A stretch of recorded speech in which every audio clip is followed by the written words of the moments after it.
Welcome back to Politics for People. I'm Jimmy Fremgen.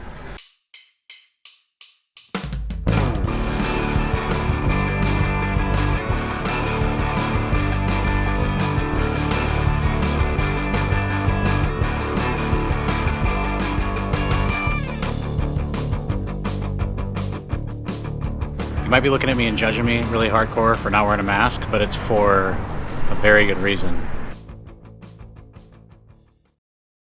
I came over here because I want to talk to you about why election night is dead and why election month is the new thing. Most of us are voting by mail this year, some of us for the very first time, but we've always had a system for taking in votes in weird situations. As far back as the 1600s, farmers in Massachusetts were allowed to vote remotely, but it was totally legal, as long as they were under direct threat of being attacked by Native Americans. There are 16 states in the country right now that require you to have an excuse for voting by mail or voting absentee. California isn't one of them, but in those states, it's usually something like serving in the military, deployed for work, being away from home, something like that, but you have to actually have an excuse. However, in the vast majority of states, 34 states, including California and the District of Columbia, have something called no excuse absentee voting, which means that if you want to vote absentee, you just can't. The big difference this year is that the vast majority of votes that are cast this year are going to be by early ballot. This has been a trend. In 2016, 1 in 3 votes was cast early. But this year, because of the coronavirus and because of the fact that people are having a little bit of a dicey time trusting the Postal Service these days, we're expecting that number to be much, much higher.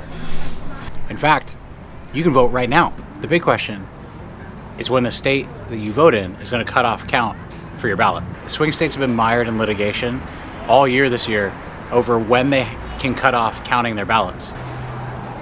In Wisconsin, it's 6 days after the election. In Pennsylvania, it's 3 days. In Michigan, it's like 3 weeks.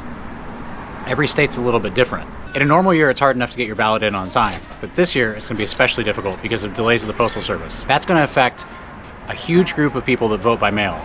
The military. Whether you are a military member that is stationed away from home or you are abroad, you're probably voting by mail. And long distances, borders, customs, different foreign postal services, and all kinds of other factors can influence how quickly your ballot gets there. For some of these military members, they're sending their ballots home.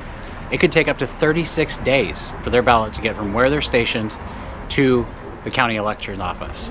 And that's a problem if you send it like now, and you're voting somewhere like Pennsylvania where they're going to cut it off 3 days after the election. It's one of the major reasons that veterans groups and voter advocacy groups have lined up together to call for an extension of ballot counting that will go until every last ballot is counted. Here in California, as long as it's postmarked before November 3rd, you should be able to get it counted. But do this. Go vote now. I don't know when you're watching this, but if you're watching this between now and November 3rd, 2020, you can vote right now. If you need help, you need resources, check the links below. I'll see you soon. I don't even know how to... I really want to take like a bite out of it, but I don't even... Hey, thanks for watching Politics for People. As you know from every YouTube video on the planet, I want you to do 2 things right now. I want you to subscribe, and I want you to like the post. Thumbs up button. If you're feeling really generous, hit that little bell down there to get notified when I make new videos.